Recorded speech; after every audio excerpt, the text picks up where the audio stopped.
In the old city of Madurai lived a young man. He lived under a tree, always meditating, always engrossed in cosmic bliss and the divine rhythms of the universe. The king of Madurai was a noble man and he cared for his people.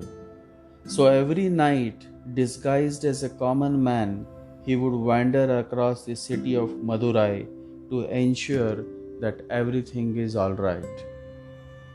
And while passing through the city, he would always see this young man sitting under this tree like a statue without any movement.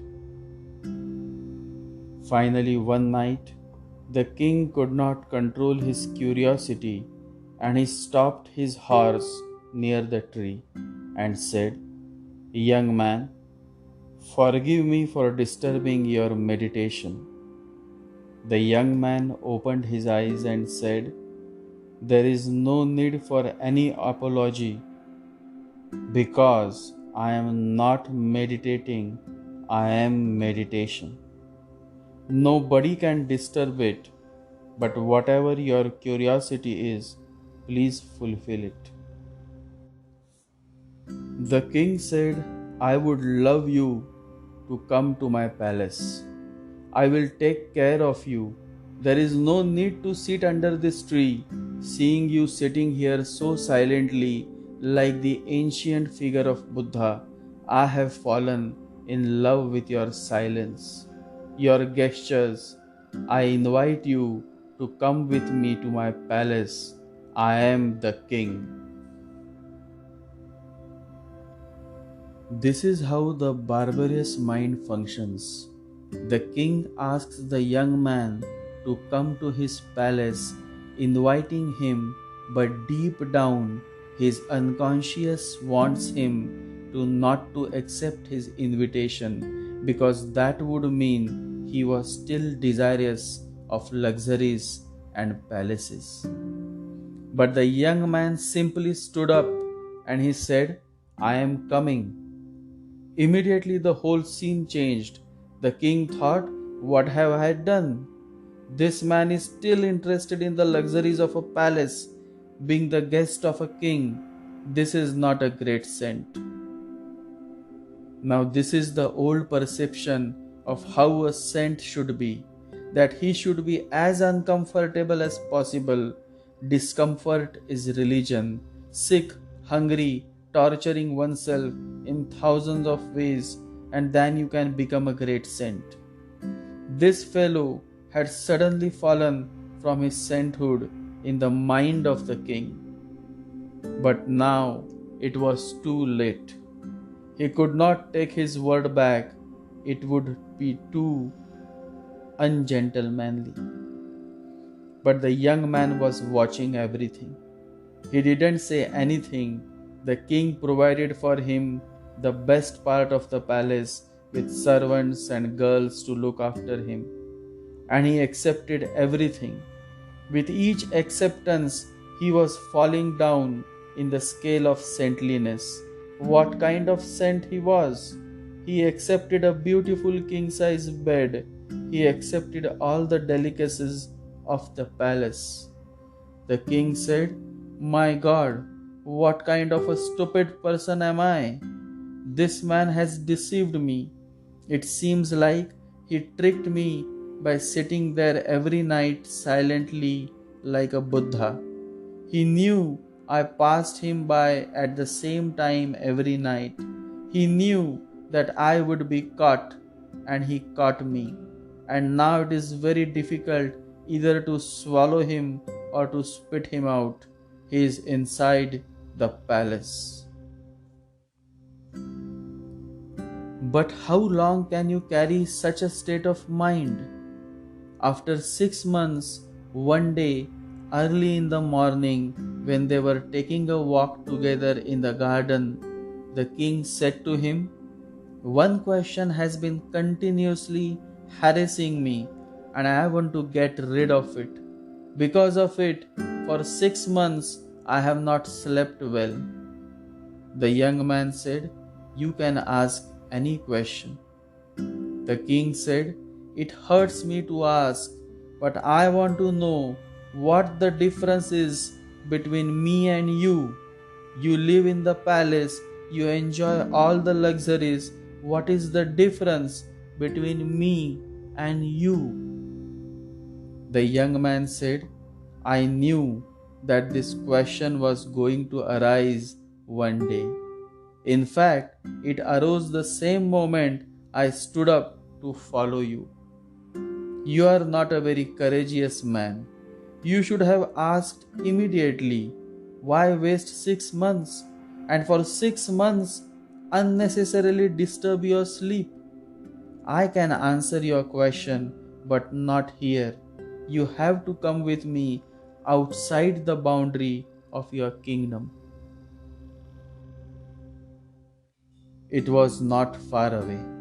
The boundary of his kingdom near the river was just a few miles away. The king said, what is the need to go there? You can answer me here. He said, no, there is a need. Both went past the river. Standing on the other shore, the young man said, my answer is that I am going ahead. Are you coming with me? The king said, how can I come with you? I have a palace, I have a kingdom, I have my wife, my children. I have thousands of worries and problems to solve. How can I come with you? And the young man said, do you see the difference? I am going. I don't have any palace. I don't have any wife. I don't have any problems. I was as happy under my tree as I have been happy in your palace. Not a bit more or a bit less. My awareness is the same whether I am in a palace or in a forest. The king felt very sad at his ugly mind. He started crying, touched his feet, and said, forgive me that I thought like that. In my own eyes I have fallen. The young man said, no, don't do it. Seeing your tears and you touching my feet, I have no difficulty. I can come back, but you will start thinking again, my God, has he deceived me again? I have no difficulty, but so as not to be uncompassionate towards you, I will not come. Just let me go. The whole world is there. I don't need much, just a tree to sit underneath. It does not matter to me at all. What a beautiful story. It remains very close to my heart, and what a beautiful way to express the true meaning of monkhood, or in Indian language we call Vairagya. The difference between the king and the young man was that of detachment. Renunciation from the pains and pleasures in the material world means a mind that is not clinging to anything, being detached. It is one of the highest states of mind achieved through intense meditation and deep penance. It moves through the world unattached. Then it doesn't matter whether you are living in a palace or a hut. Detachment is not that you should own nothing, but that nothing should own you. True love comes from detachment, because such a love does not have any expectations. It is not possessive love. Such a love is pure love. Jesus loved all, Buddha loved all, the spiritual masters loved each and everyone, but they always remained detached. In India, the lotus flower is the symbol for detachment. It remains in the water, but it is still untouched, always floating, above the water.